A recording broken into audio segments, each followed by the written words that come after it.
Audio. Hi, everybody. My name's Karen LaFrazia. I'm the president and CEO here at St. Francis House, and I'd like to welcome you to our 5th State of the Agency address. These are opportunities that we try to create to allow you, our donors, our supporters, people that are curious about the work of St. Francis House, to take a little peek behind the curtain and see what the many offerings are that we provide to our guests at St. Francis House.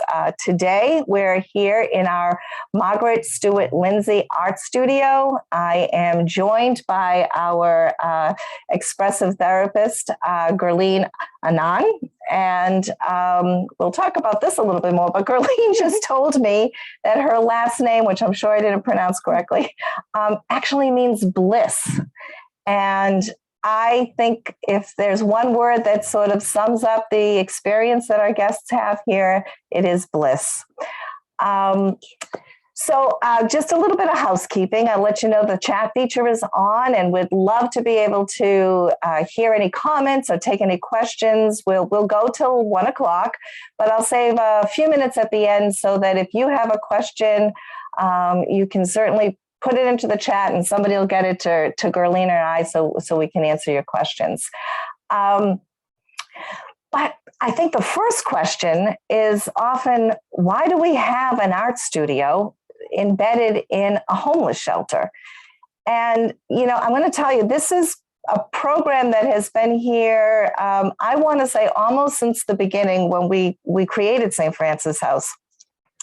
And we created it because for so many of our guests, their lives are defined in harsh realities. Their experience of being homeless is often one that's brutal, that's traumatizing, that is void of any kind of music or color. Living on the streets is a really hard reality. Living in shelter is very institutional. So to create an opportunity where people's lives can be filled with beauty, with color, with music, with self-expression, we felt that was really important as our work programs, as important as our housing programs, but equally important to fill that need that people have, that we all have for beauty in our lives. So for, I want to say, more than 30 years, we have had this beautiful art studio. We keep expanding it. It was a small space. It grew and it's grown. As we envision some of our renovations that we're getting underway soon, the art room will expand even more, which just goes to show the demand for this space. Gurleen, last year, we saw 322 different people came to this art room. I think that speaks volumes about the need and the desire that people have to come into this space. Can you tell the folks what's somebody's experience like when they first walk in to the art room? And especially after COVID? Yes, this was like, is it for real? Can we touch these supplies? Do we need an appointment? Or do we need a ticket to be part of this group? And when they are welcomed, they don't want to go back. Right. They don't want to use other facilities. They just want to stay here from morning till the time I close. Yeah. And it's like a therapeutic healing process. It's like a board, like it awakens their feelings, their traumas, their stress. They sit down and they want to talk about it. It's like a springboard. And it's like when they talk, and it's with the creativity. And that's when the healing starts and when they start talking. But it's not easy. The journey takes me to win over their confidence, takes me a lot of time, a lot of patience. Wow, there was so much in what you just talked about. I'm thinking about how our guests don't feel like they have anything that's theirs. So just to even walk in and feel like they need permission to touch a crayon or to have a piece of paper, and just to say, no, this is your space and you can touch and and use whatever mediums we have here. That's amazing. I think that I do want to talk a little bit about when you talk about healing. Yeah. People are healing from lots of wounds, right? There's the immediate life that people are living, but there's all the trauma that might have led up to that. Yep. How does art help with trauma? I had one of my guests who was walking from Arizona. State of Arizona. State of Arizona. Okay. He was walking. When he came here, and this is month of January, he's all drenched. He's starved. I could see that starvation on his face. And he opens his backpack. He has a beautiful sketchbook, which is almost all wet. So I did dry that up. I connected him with other services. And he was like, are you sure I can leave my backpack? That trust issue. And then he wanted to paint tarot cards, the figures on the tarot cards. I had no clue. I learned from him, got those tarot cards, and he started painting all the tarot cards. And then eventually he tells me he lost his mom in October, and she was a tarot card reader. So that was that was a loss. That was a loss. But it also brought meaning, right? That brought a meaning, and that was a grief. And that helped him. And eventually he ended up graduating from MAP and went back to the workforce. I don't see him, but isn't that amazing? For people that don't know, when Gurleen says MAP, and again, oh my God, there's so many things in everything you're saying. So somebody literally walks from Arizona, is grieving the loss of their mother, is an artist, and walks in here literally hungry for food, and hungry for the creativity. But MAP, just for folks that don't know, MAP is our Moving Ahead program, and it's a workforce program. So it's an opportunity for people to find paid employment and leave homelessness behind through the power of a job. So his entrance to St. Francis House to a job came through the art room. Yep, it did. And then he left with such an amazing artwork. Oh, right. You were showing me this earlier. So this one was like his tarot hangman. And this is part of the canvas bags we made. Every homeless person needs a bag. That's true. So instead of painting on canvas, we started painting on canvas bags. So it had art and utilitarian purpose. Yeah, purpose, art with purpose. So he did this upside down. He says, that's how I came here. Like it's upside down. Yeah. And this is what St. Francis gave me the light. So it's painted beautiful on both the sides. Right. And he left this. And this, I'm looking at it. I don't know how well people can see it in the audience, but it looks spiritual almost to me. Do you know what that figure represents? So like a saint, a light. Okay. That's what he said. So this is so close to me. Yeah. Yep. And then here's another one. So he said, I came in crying. And I'm leaving like this. So this art might not have any artistic value, but there's a whole lot of therapeutic touch to it. Surely. Like he talks about every time he does something, he talks about his homelessness, like how he became homeless. And then that's just a phase. He'll work on it. Yeah. So that positivity, which the colors, the talking, that brings like this place has amazing stories. And end of the day, I think I can write books. Oh, well, we might. I mean, in fact, I know over the years, I want to talk a little bit about what happens in here, but I think this point about healing and trauma and just the layers of trust and then what happens in that expression. I'm thinking about a fellow that I knew several years ago. And I remember when he walked into the art room, I remember, like so many people, he said, I have no talent, I have no ability. And I think he found his way here, and he was, sat in front of an empty canvas, and he filled just the lower right-hand corner. I mean, that's all that he filled.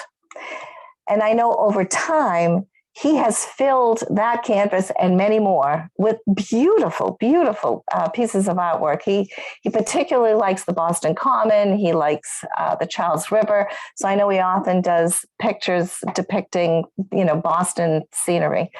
And he has since moved on to living in one of our housing programs. Yep. And then he takes the easel and canvas here. He's no more shy. He does outdoor work too. And then he brings back those canvases here. And he just painted Boston Commons. He did Prudential too. And those are beautiful works by him.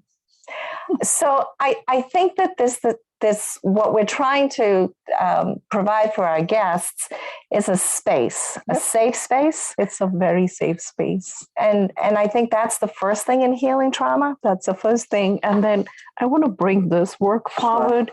So this says this person had come from Florida. And so I'm going to hold it up so people can see. What is it? It says Homeless Lives Matter. Homeless Lives Matter. Yep.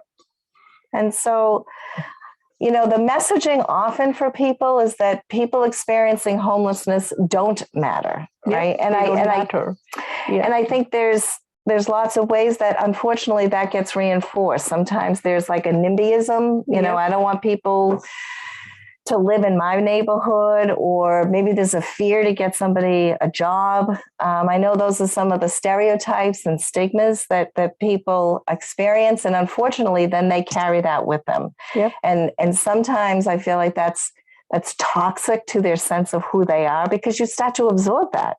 If everybody's telling you you're no good or you'll never amount to something, you can start to believe that. I don't know if that is true when people come here. Do you feel like they do? Like they don't even want to tell you your name. So I start with, let's honor our name today. Oh. So just write your name and work around your name. Like, this is who you are, and you have to start by honoring yourself. Wow. So, and that's where the connection. And then I don't forget their names. That's one way of connecting. That's one way of connecting with them, because when I see them writing and they keep telling me I need oil pastels, or I need acrylics, or I need Sharpies, I need markers. So when I go and talk to them, I'll make sure I remember this name. And that's one way of connecting, because when you talk on the name basis, like, this person is just not letting me go now, like knows my name. So you address them, And it's so, as I was saying earlier, right? You go into your bed number 12, you're eating what somebody's eating. There's that sense of loss of identity of who you are. Somebody's son who's just lost their mother, or, people that have lost jobs, right?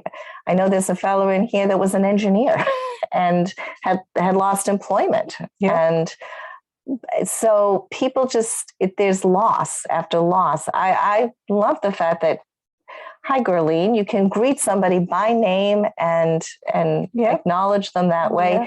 And in that simple gesture, you're actually acknowledging them as a unique individual. And I know that's a lot of what we try to do here at St. Francis House, is to help people understand that homelessness is just an experience. It's something that's happening to you. It does not define you. Right. Which actually makes me think about, sometimes people, we want to define people by their talents and their abilities. So I think that what I've talked to people here is, when they're in this space, they're not thinking of themselves as a person experiencing homelessness, but as an artist, as a creative person. Yeah, like when they come here, at times they're so happy. Like, we always have a background music going, and they can identify the song, and that song takes them back to the times, and they start singing, or they want to add another line to it. We have that today. We had that today. What happened? Tell me. So he said, I wish instead of using the red color in the song, he could have talked about the blue and the vastness of the sky. And that was amazing. He said, this song could have been this way. And then I wish I was a Sinatra. I'm going to be the next Sinatra. So he's crooning in the art room. Yeah, it is. And then that's the confidence, like everybody applauding what they're doing. Oh, so actually that's interesting. I would imagine you have a community of people here. Yeah, it is. There is a community. And it's not only like I am the mentor, I get to learn so much from them. They come from all walks of life. There's so much of a talent. We recently had somebody who is from Morocco, and he comes from a background of carpet making. Okay. The moment he saw all these looms, and he was so fascinated. He couldn't believe. He said, "These are jewels for me. These are so amazing." Wow. And he ended up teaching me different carpet techniques. Oh, that's so cool, because actually, when so just so people know, in this studio, we have many mediums, right? We do. And one of those is desktop weaving, and then full-on weaves, looms that are called the Sayori method of weaving. And I always love the Sayori conversation or the concept, because Sayori is a Japanese weaving technique. Mm-hmm. And what I didn't know is that weavers in general tend to be very particular about the quality of their weave. Mistakes are not tolerated. This Japanese technique actually flips that whole thing on its side and says the beauty of the weave is actually in the imperfection. And that is what makes it a unique piece, and that is what brings it beauty. I love the metaphor for that here at St. Francis House, that we're beautiful, wonderful people, not because we're perfect. Yeah. But even your breathing, like the way you're breathing and you're weaving. So that brings, and even the colors, at times we cannot afford the yarn. So whatever we have, and all the different things, but still the entire composition looks so pretty. Yes. And brings that warmth, and they do wear it. Well, I know actually I bought a few scarves and given them as gifts because they're beautiful. Mm-hmm. So can you tell me some of the different mediums, some of the different ways people can express themselves? We've just talked about the looms. What else can people find in this art room? So the moment they walk in, I have those affirmation notes for them. They pick up one, like those cookies. Okay. And those, they have like, "You're amazing," or it would be like, "It's going to be a wonderful day," and "You are awesome." And then I have a pact with them. If they pick one, they're going to write two. Pick one, write two. Write two. Write a beautiful message for somebody else who's having a bad day. So I have these coloring sheets. If they're completely clueless what they're doing for the day, they can sit down and color. So when they sit down, then they have the choice. They could use acrylics, they could use tempera, they could use watercolors, pencils or markers or crayons or oil pastels. They have a lot of choice.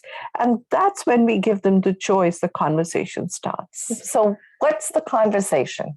Like these Sharpies I was using before I went to the prison.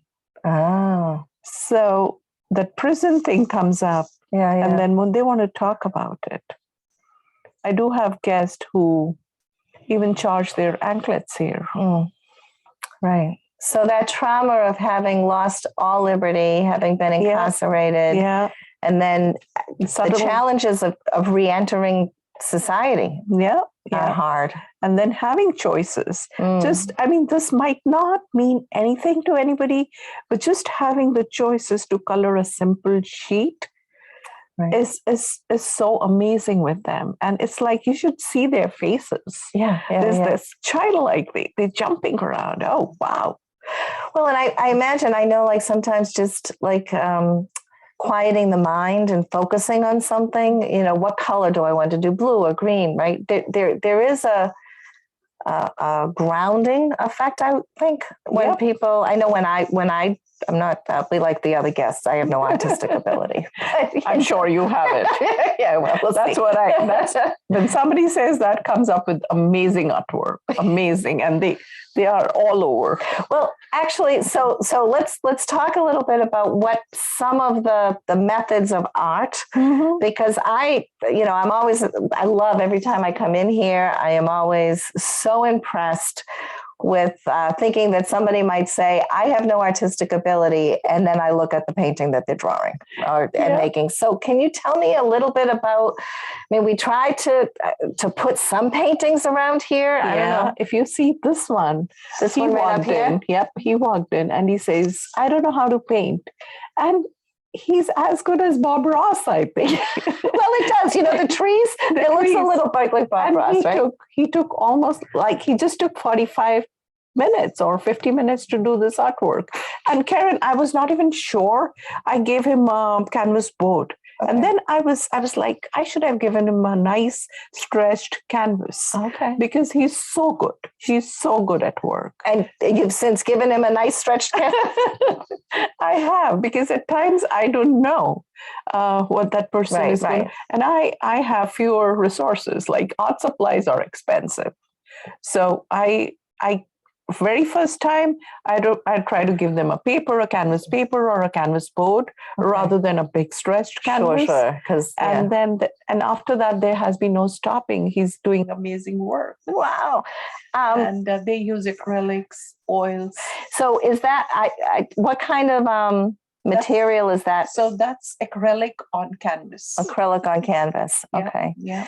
And then what about, I'm looking at this one here. Talk about these works. Like, these have been done by one of our resident guests. He lives upstairs. He's deaf, teaching me ASL. Through sign language. American really? Sign Language. So that's what and I'm picking that up to have that conversation. And now when he goes to his deaf community, he's talking about us. And I have 2-3 more people who are coming because they think we have the resources to help them. And he is doing amazing work.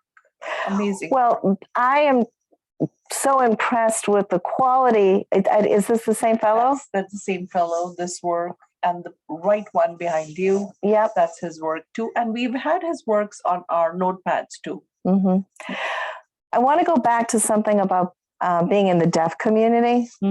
So I think in a world that communicates often through the spoken word, that might feel isolating for him. Yeah. And I'm thinking for him about, I never thought about this before, but for him to be able to come here and to express himself. I've actually met him a few times. Yes. He's so endearing, so loving, and so proud of his work. But I just really feel like that in a world where people feel isolated by their homelessness, by their traumas, and in this particular case, by a language barrier. Yep.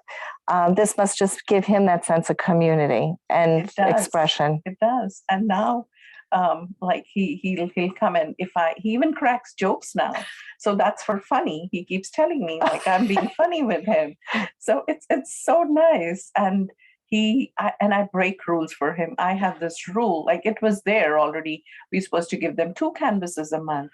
But for him, I break all the rules, give him 4 to 5 or Gurleen, you're talking to the biggest rule breaker there is. I'm glad to hear you break rules.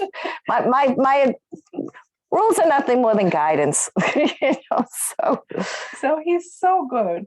And then he comes, he writes down. I have a small whiteboard for him where we have this conversation, and he's so amazing. Right. So if you can see this big canvas, is this his? That's his. He just finished this canvas. So while he was painting, he normally takes his artwork upstairs during weekend when the studio is closed. Yeah. So while he was painting on this canvas, because he could not take this upstairs, it's too big, right? Yeah. He started painting on his clothes. On his clothes? Yeah, his T-shirts. Yeah. The bags. He painted and they are displayed right.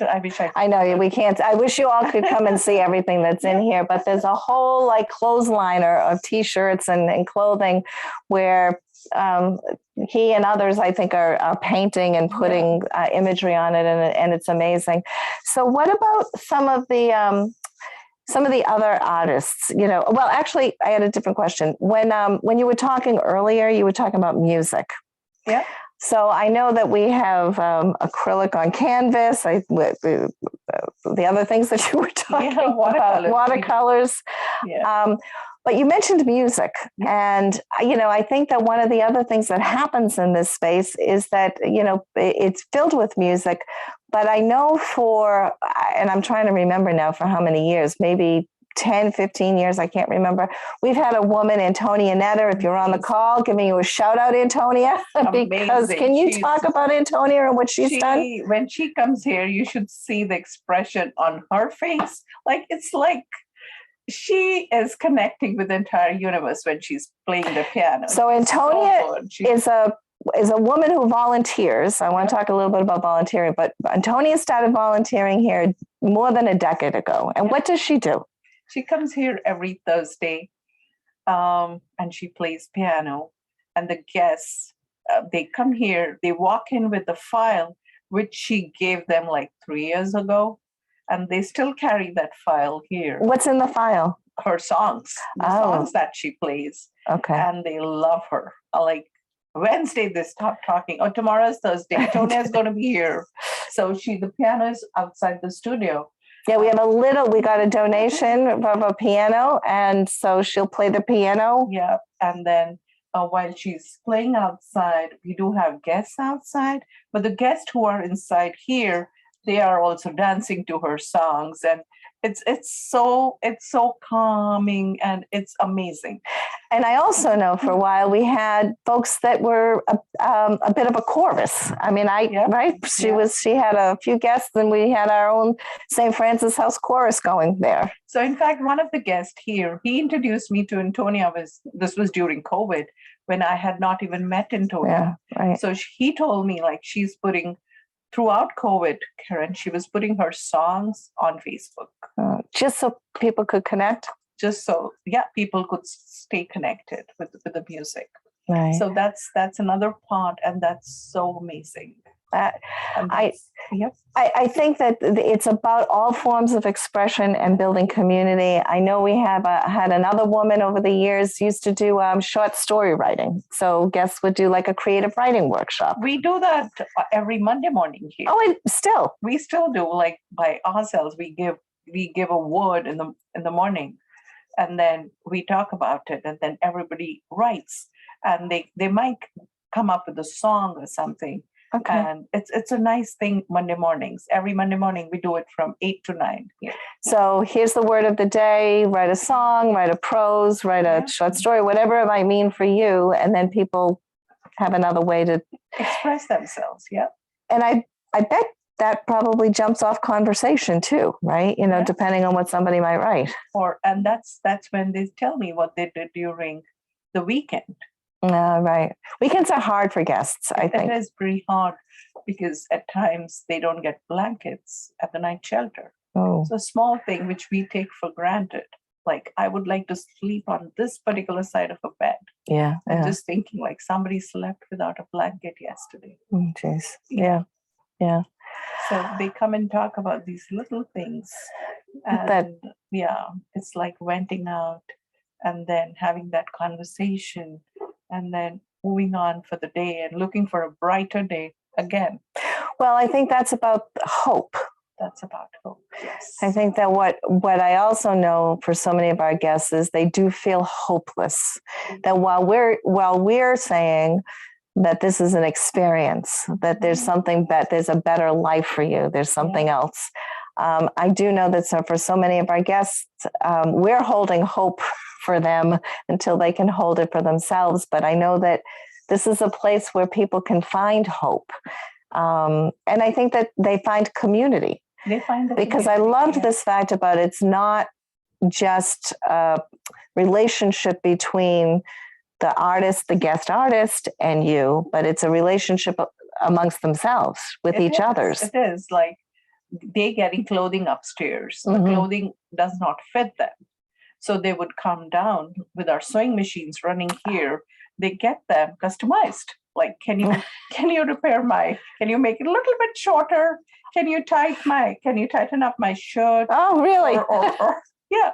And then we repair the shoes here, there, because they walk so much, the soles get broken. We do, and they don't get the shoes every day. It's pretty expensive. Right. So we do repair the shoes here. We repair the bags here. And it's not, they do it for each other on daily basis. They stand up for each other.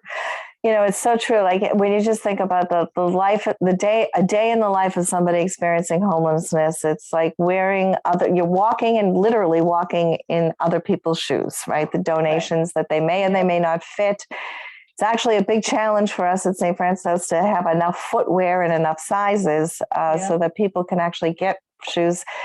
And it's interesting that in the art room that there's retrofitting or the clothes or the shoes.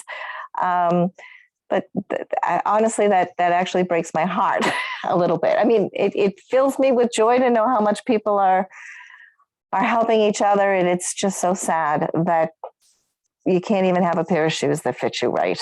There was somebody who walked in yesterday, didn't have shoelaces. So one of my guests, she crocheted the shoelaces for the other guest. So that binding, that bringing them together and standing up for each other, and especially they give away so much when they have nothing with them. That approach is so amazing. You're moving me a little bit just and I don't usually, but it's just like, what does this art room mean to people? And I think what it's also teaching, reminding me, maybe hopefully some of you, it's just like just how harsh the realities of homelessness can be. And from not having a pair of shoes to not having a pair of shoelaces to grieving your mother alone to not feeling like life will ever get better. And then on the flip side of that, finding these wonderful opportunities to express yourself with acrylics or in music or in song, finding a pathway to a job, finding pathways to housing, finding a renewed sense of life and purpose and dignity. It breaks my heart that people are living in those circumstances. And I suppose it fills my heart at the same time to know that you and places like this art room can be that for so many people. What about support and help? I know that when I come to visit this art room, you've often got volunteers in here. Are there, like what in Tony is a volunteer, but are there other people that come to volunteer? I get amazing volunteers. I get volunteers from the Tuck University who are doing their residency as a doctor. So before they start their residency, they have a lot of options to go, but lots of them prefer coming here. And I love to see them in the studio. And then I keep telling them, next time you see me in Tuft, make sure I'm my guest too. Yeah. And I get those doctors here. I get them from different universities, Northeastern next door, Emerson, Suffolk. Really? And they are so passionate. And it's not only that, they engage with them even outside. They are there. Maybe say their name when they see them on the street. And isn't that amazing? Like somebody's recognizing them. Yeah. Somebody who's better dressed and is just walking not walking. I know, just not to interrupt, but I know for so many of our guests, they talk to me about how it feels when they're walking down the street, and maybe they're not wearing shoes with shoelaces, or their clothes might be baggy because they didn't have the right size, and they're looking maybe disheveled, and people sort of cross the street or don't make eye contact. Again, those subtle things that make you feel less than. That's so amazing that from a volunteer experience here, not only is somebody not crossing the street, they're coming up to them. So I have this volunteer. She's taken a gap year, is working in a hospital right now, but during summer she was working in one of the bakery. So the bakery closes on Monday and Sunday night, and she goes there, collects all the leftover cakes and the pastries. And Monday morning, she walks in here knowing that we're going to have a writing class. And she comes and gives it to every guest. Oh my gosh. Yeah. When is this, Monday? What Monday time? morning. Monday morning. Monday morning, we get cake? Okay. We do. We do. And again, I was seeing a movie the other night, and they was just talking about acts of random kindness. It's actually anyway, so it's acts of random kindness. And that sort of reminds me of that's such a loving, such a great expression of love and acceptance. So that's wonderful. So people can come and volunteer. I mean, I guess that's another thing, just to make note that if people want to come and volunteer and especially in the studio, if I would love one-on-one, because my guests, they want one-on-one. So right. I love as many volunteers I can have, because I cannot be there for everybody, and they love to talk. Well, I will say I know that sometimes, and some of you might have experienced this, if you visit St. Francis House and we're walking around and we're looking at the different spaces, this art studio is located on the mezzanine level. So you come to the first floor, you go up a flight of stairs, and we're here at the art room. And while we have lots of programs and services at St. Francis House, but when we bring a visitor in, the guests are so engaging. We almost can't get anybody out of the art room to come and see the rest of St. Francis House. And I actually think it's because it is that sense of community. It's eventually that sense of pride that they have in themselves and their work, and they are so eager to share that with somebody. And I also think, just my experience walking through the building on any given day is the sense of loneliness and companionship that people, the lack of companionship. So so to have somebody here that is giving you their undivided attention is such an affirmation. Like yesterday, one of our guests, she turned 93. She turned 93? And we celebrated her birthday here. Wow. And then I asked her, what are you going to do? She said, so your singing song has made me so tired, I'm going to go and sleep. Oh my gosh. So that was so amazing. Wow. The guests, they love it here. So we all made a card and we signed it and gave it to her. So I think that's pretty amazing. So we've talked about volunteers, we've talked about music, we've talked about creative writing. Is there any guest in particular, and we can't share their names, but we've talked about the fellow who walked from Arizona. Is there any other guests that stick out in your mind? So when we're talking about the clothes, which they get from the clothing, and we repair them, like especially the jeans. Like summers, they wanted the jeans they were getting, but they wanted shorts. Okay. So the leftover jeans, we were making bags with them. Right, the bags. Yeah, let's talk about the bags. Yeah. So I have one of the guests.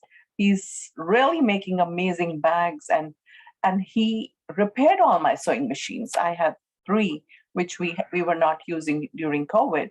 So we make sure we oiled them, we repaired all the parts. Yeah. We bought them online, and then all my 3 sewing machines are working now. That's good. And I know I've seen him many times at the sewing. So he repaired them, and now he's working on them. So and he makes sure, like, he's sharing those. The rest of the 2 are also being used. Right. Like I had another one. She came and repaired her jeans. Okay. Those were a little bit torn, and she just started working, and she wanted to wear those jeans. Yeah, right. So just having a needle and thread or a support to repair a pair of jeans. And that was amazing. Like, that guest is there for everybody. He's also helping other people. To sew there and help them mend their clothes. So there's mending the clothes, the bags. So this particular fellow, I've seen the work that he's done, the workmanship, and he takes. It looks. I think what you're telling me, and I've seen it, is he takes the legs of jeans that were made into shorts, or he takes other bits of leftover, recycles, pieces of fabric. Yeah, we are recycling everything, even the boards you see around here. They are those Amazon boxes. Amazon boxes. Yeah, okay. We are painting on those boxes. We are doing all our posters on them, and we make posters for all the occasions. We are all ready for Halloween. So every month we change the posters here. Right. We celebrate all the occasions, like September was the recovery month. Right. October is going to be Halloween. Right. And then it's going to be Thanksgiving. Right. So we actually working. So if you walk down Boylston Street and you walk by St. Francis House, we have a window display, and all the artwork that our guests are doing, we put on display in that. But then throughout the building, the guests we have a theme a month, and it's Recovery Month, or it's Halloween, or it's a holiday. It was Kindness Month once. And so there are these beautiful pieces and positive affirmations that are filling up our spaces. And then I actually was just on one of the floors in upstairs, and we've now got all the guest artwork in the hallways throughout the building. We have them. And that really gives them a sense of pride. We've been getting a lot of old canvases too, and the frames as donation. Oh, donations, right? Sure. And we are putting their works reframing their works here. So I have one of the guests again who loves to frame my works. Okay. He repairs practically everything here. He repaired my easels recently. The easel was broken. There were no wheels, so we had to take the wheels from somewhere and repair. And he did that, and we framing our artworks. Like, this is the one has been framed here, right? Yeah. And we try to, and this is a plastic thing. We did this, and one on the top has been framed here. So rather than sending, we try to make our works like, I would take an Amazon box, and then put the cotton cloth on it, the canvas cloth, and then sizes according to the frame I have. I customize it, and then we work rather than we going and getting it framed. I can't afford that. Gurleen, you're making me feel a little guilty here about all the broken stuff. No, we're gonna have to increase your budget. I feel like I feel more responsible. I go with the theme like rebuilding. That's what we stand for, right? Right, rebuilding lives. Yep. Yeah. So we recycling, repairing, reusing everything here. Okay. And that we're not just dumping the stuff. Right. So we just recycling everything we have. It's just amazing. I've come in and out of this space many times a week. I'm bringing people on tours many times a week. And even just in this conversation, I'm learning so much more. I do want to say that, one of those visitors that came to us, again, was City Councilor Erin Murphy. I don't know if you remember the day Erin came. That was one of those days where we couldn't get out, right? So big shout out to City Councilor Erin Murphy, because not only did she come and visit and was so gracious with her time, the guests loved the fact that somebody of her position and stature would take an interest in them, but she took it one step further, and she actually is arranged for an art exhibit, right? That's amazing. So we've got the City Hall booked from April 17th till May 31st for 2023. So month and a half to display all our artworks. And that's amazing. Thank you, Karen, for doing that. Thank Erin. Thank you, Karen. That was amazing. And my guests, they are so excited. So are the volunteers. They've already marked that on their calendar. Oh. So all my volunteers, they're telling me they're going to be there that day. And what I love so much about that is when we talk about identity, right? And we talk about something affirming. I know when I've talked to the guests, they're being recognized as artists, not as somebody who's a homeless person, not as somebody that might have had a substance use disorder or somebody that's unemployed or a mental health issue, right? Their identity is that of artist, and that their artwork will be displayed at Boston City Hall for all to see. And we'll create some sort of a reception. I think the details are still to come, but would love an opportunity, and not just to see the artwork, but to meet the artist, right? And I think that's so powerful because, it's like a gallery showing when you go and you can show your artwork and meet the artist. And so thanks, Erin, for that. And I know our guests are very excited about that. I'm thinking a little bit about, so I guess it made me feel proud, guilty, responsible. But, when you're talking, are there things you need? We're talking to our audience right now. I don't want to put you on the spot, but if you're thinking about, are there things that you could use in the art room? I've been getting amazing donations, and especially during COVID, people did start with the art project and they left it in between, and those used art material supplies were being sent. Thank you so much even for that. But I do have a wish list, Amazon wish list. We do put stuff there, and we do need seasonal stuff like celebrating Thanksgiving, Halloween, and Christmas. We need stuff for that. And I do have a wish list. You do? I do. What are some, so one, people could go on Amazon and, navigate it and find a way to find out, what the wish list might be. And I know I've done that for other things, and pretty much you just click it and it gets sent here to St. Francis House. Yes. And the other thing that I know is now I know, and even the box that it gets shipped in is going to get recycled and repurposed. Okay. Yeah, my manager, she knows, she makes sure, like, she's gone to all the departments. So every time they order something, the box comes, the packaging box comes here. We use that all the time. So I think we can put that in the chat if we haven't already. They're giving me the thumbs up. So if anybody's interested in helping Gurleen out, sounds like you've already thought of that. So very, very good on that. I'm looking at the clock. I think we have about another 10 minutes. So there's plenty for us to talk about. But I know I said at the front of the conversation that if there were people that had any questions in the chat, I'm going to look over to our technical assistance folks and see if there are any questions in the chat. Okay.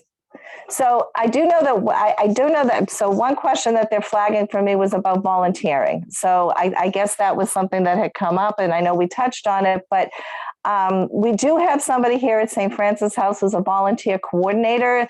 Their job is all about helping people find ways to come in and to volunteer and help out, in this case, Gurleen in the art room. So I know all people need to do is to go on our website, and there'll be an opportunity there to sign up and to come in and volunteer. And it sounds like you're eager for as many. So we've got no special ticket. We've got no special ticket. So just come in, and at times I have 2 or 3 volunteers, and my guests love them. Okay, that would be. They love to talk about their experiences. They love to talk about what they're doing on a daily basis or what problems they have. I know we cannot solve all their problems, but all we need is just a good listener and a volunteer. That's it. So I guess what it's some things that are coming through. It's like ways to help. Okay, so we're talking about, I know, so the wish list on the Amazon. Mm-hmm. We're talking about volunteerism. I think somebody's wondering about other venues for an art show. I would love that. Would that be? Do we have enough artists, enough artwork? We have a lot of artwork. We have lots of artwork. If somebody can guide us how to have a gallery. Like the city hall is not going to take any commission. Normally the galleries, which I get in touch, they want like 30% or 50% commission on displaying the artwork. Yeah.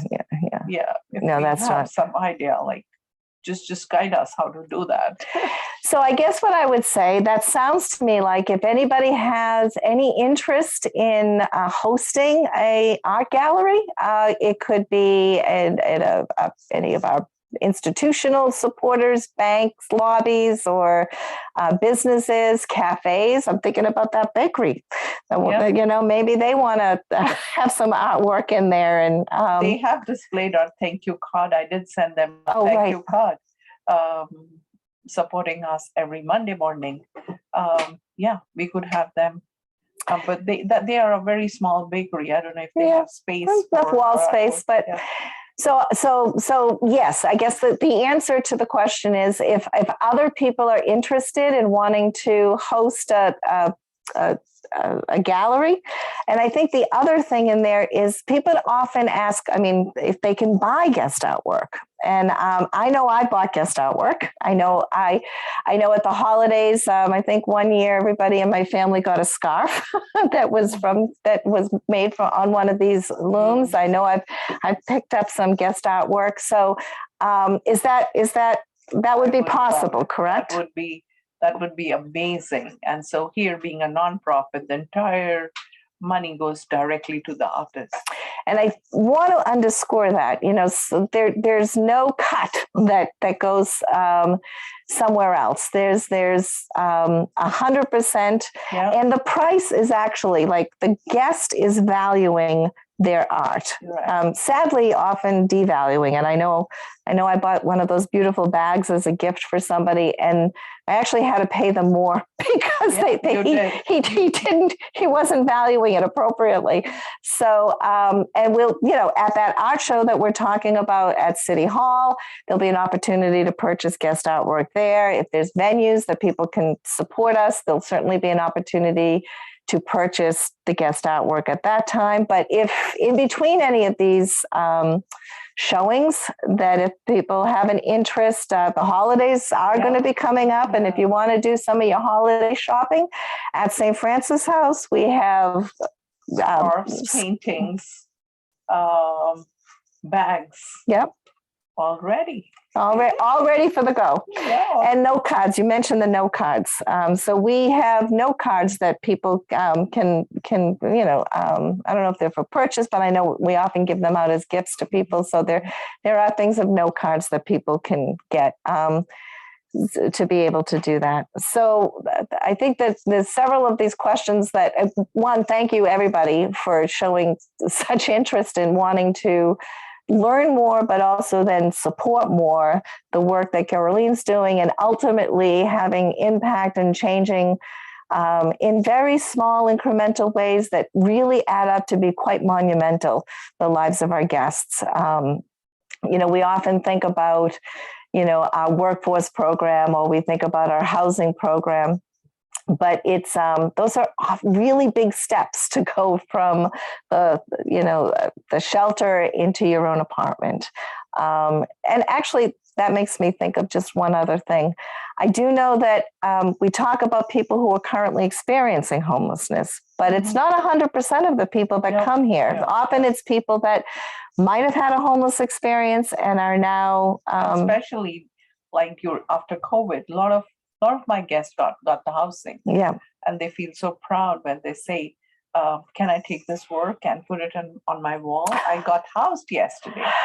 Oh, wow. Go ahead. You know what, Gurleen? I knew that and I forgot that. Just at St. Francis House alone, we have 102 units of housing on downtown, on Boylston Street. Mm-hmm. We have another 252 in production. Mm-hmm. And then during COVID and, on any given day, I know that we housed over 100 people last year, just through our housing department. And absolutely thinking about, of those people, how many of them were guests here and will now hang their own artwork in their own home. That's amazing. And then maybe what we should be thinking about is for other guests who might not have been here, maybe there's some artwork that they can come in here and we can make available for them. Yeah. So I think that there's so many different ways. I feel like this hour has by so quickly, pretty fast. The space here is amazing. Gurleen, your name Bliss 100% describes you. Thank you. And thank you. So I think what I'll leave everybody with is hopefully you've learned a little bit about the guest experience. I think you've learned some about Gurleen and the Margaret, Stewart, Lindsay Art Studio. We've been so grateful to those trustees for making this space possible. So big shout out to you folks there as well. And I think if people want to contact us, they can just go on our website. I think there's a space there on our website where you can learn more about what happens in the art studio, what happens at St. Francis House as a whole, how people can volunteer, how people can support. And I hope this has been interesting and meaningful and a great way to spend a Friday lunchtime. And I look forward to a time when we'll have our 6th State of the Agency address, and we'll get that out to you as well so you can stay up to date and informed. But hey, listen, COVID restrictions are lifted, and it's not gone, but and St. Francis House is open. And if you are curious, if you are a donor, if you've never been here, Gurleen and I would love nothing more than to invite you to come and not just take this little peek behind the curtain, but truly come in and experience the art room and everything St. Francis House has to offer. So thank you all for joining us. Gurleen, thank you so much for sharing and for everything that you do for all of the guests of St. Francis House. Thank you for giving me all the support. It's not possible. I mean, I have amazing support system. Yes, you do. That's what makes me keep going on daily basis. Everybody, thank you so much. Okay, everybody, look forward to have a wonderful weekend, and we look forward to talking and seeing you in the future. Take care. Bye.